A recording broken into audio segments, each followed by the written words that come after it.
Well, first I want to say Swami Kriyananda would often put people together to work on a project that were in extreme conflict with each other.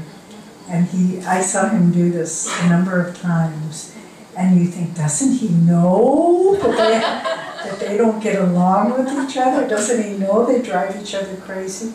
But he did it for their benefit, to get them to try to find a way.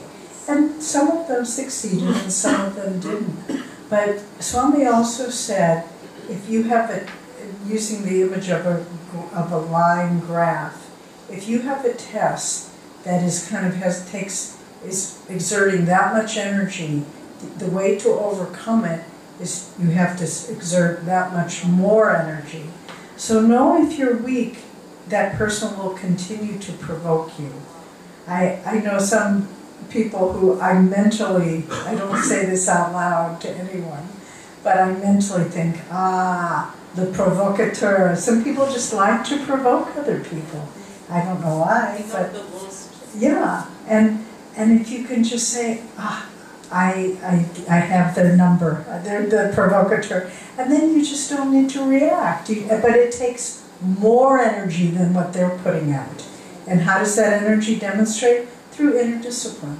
I will not let you provoke me. I will not let you get a reaction. And when they see that no matter what they do, you're calm, you're even-minded, it's not fun for them anymore. And so they'll move on to someone who they can get a reaction from. I think what Devaji has said is the essence of it.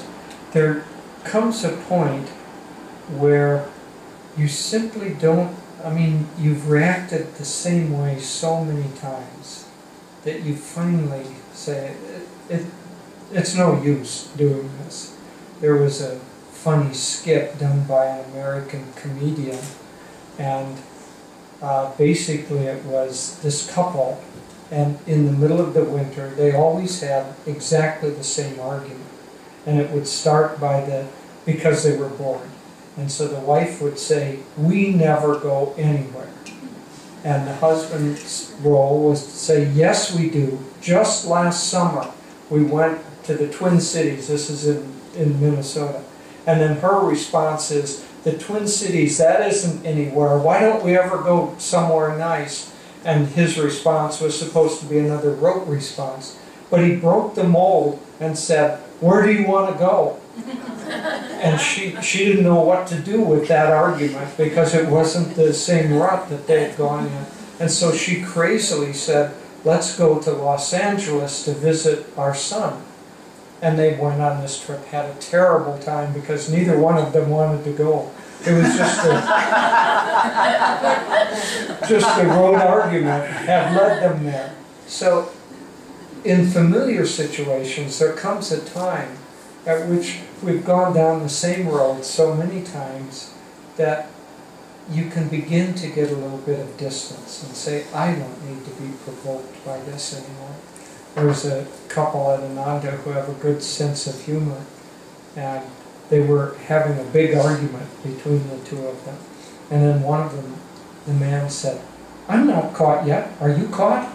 Right in the middle of their argument, meaning that he wasn't totally involved yet. Of course, it broke the bubble and they stopped arguing. There was no fun anymore. But there comes a time at which actually having someone who provokes us in the same way all of the time is very helpful. And so we begin to those particular buttons are harder to push in us. And eventually we get to the point where those buttons aren't pushable anymore.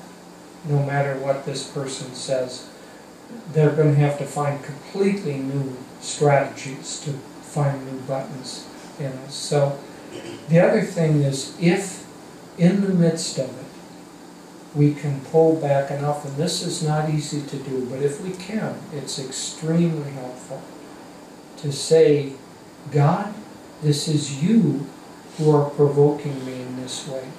What is it that you're trying to teach me through this provocation? And pull back just that much, because that is the truth, that circumstances in our life are always trying to teach us a lesson. And if we can ask, what is the lesson? Not, you're wrong and I'm going to have to correct you, but what is the lesson here? What do I have to learn? Then it also is very helpful.